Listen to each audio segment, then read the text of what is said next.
Be ready. Start.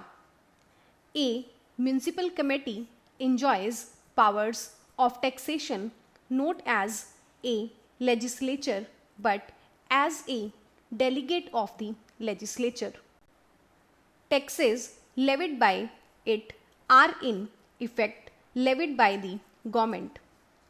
What the municipality does in exercise of the delegated power can be effective only if the conditions laid down with the grant of the power are complied with and the government finally approves the taxes. Once the government, after giving its approval, has notified its imposition in the Government Gazette, the tax is deemed to be conclusively imposed in accordance with the procedure laid down. Some conditions which are laid down are for the protection of taxpayers and some others are for ministerial operations. The first kind are fundamental and cannot be overlooked. Conditions which promote dispatch or provide for ministerial operation are directory and substantial compliance is sufficient. Where a verb used in a provision governs two different matters, it cannot be given one meaning in so far as it relates to one matter and another meaning in so far as it relates to another matter. Since section 94(3) is clearly directory, it is immaterial to consider whether section 131(3) is directory or mandatory, or to read it as partly one and partly the other and depart from the normal rule of construction which discountenances reading a word in a provision in two different senses. The essential requirement of section 94(3) is publication in a local newspaper. Where the requirement is satisfied, the omission to obtain a direction from the state government permitting publication in a newspaper other than one in Hindi language is not of much consequence.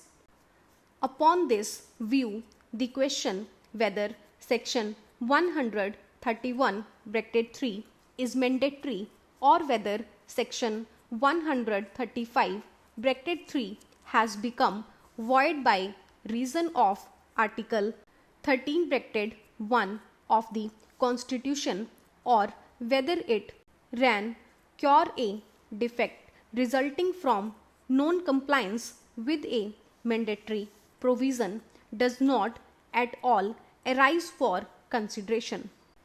This is an appeal on a certificate granted by the Allahabad High Court. The appellant is a public limited company and owns two sugar factories situate in the city of Rampur. The factories comprise a number of buildings, including some for residential purposes also.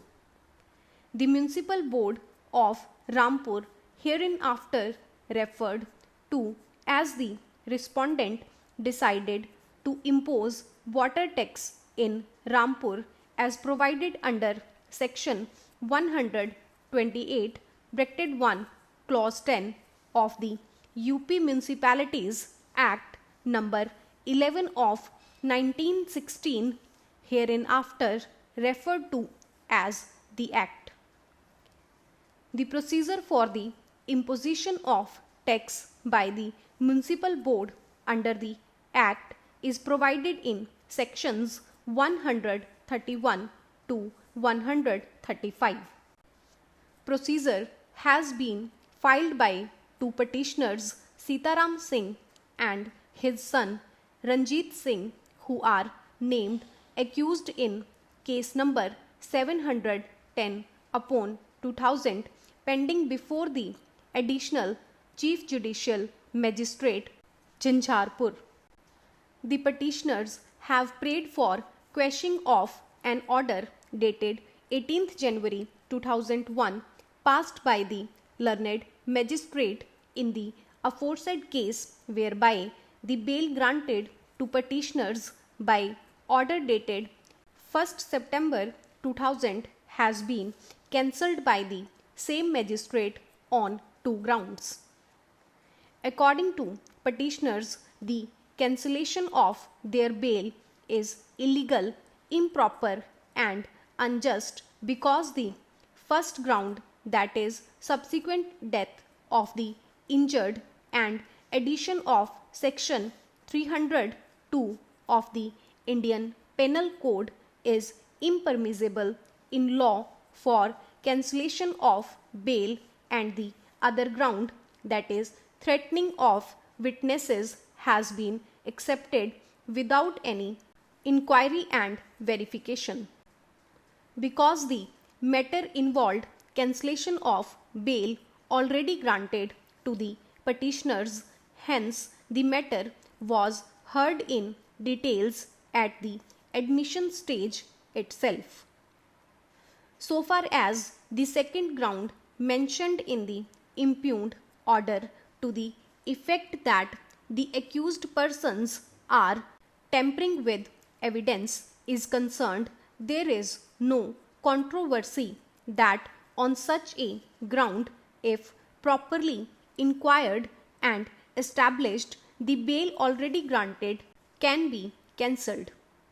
But on facts, there is no difficulty in holding that allegation to this effect has not been inquired properly, and learned magistrate erred in using this as an additional ground for cancellation of petitioner's bail. It was rightly pointed out on behalf of the petitioners that in Annexure 3, a petition filed by the Additional Public Prosecutor dated 16 September 2000, there is no allegation of tampering, and cancellation of petitioner's bail was sought only on the ground that the injured had died after about a fortnight, and in view of section 302 of the IPC being attracted the bail earlier granted in a case, then under section 307 IPC should be cancelled for the ends of justice. No doubt, in a petition for cancellation of bail filed by the informant on 11 September 2000, as contained in Annexure 4, the allegation of threatening of prosecution witnesses was mentioned in paragraph 10 in a general manner without specific particulars, but in another petition by the informant dated 14 September 2000, as contained in Annexure 5, some grievance was raised against the police, but there was no allegation of tampering. By the order dated 15 September 2000, which is a part of Annexure 2, notice was issued to the accused persons as to why their bail be not cancelled.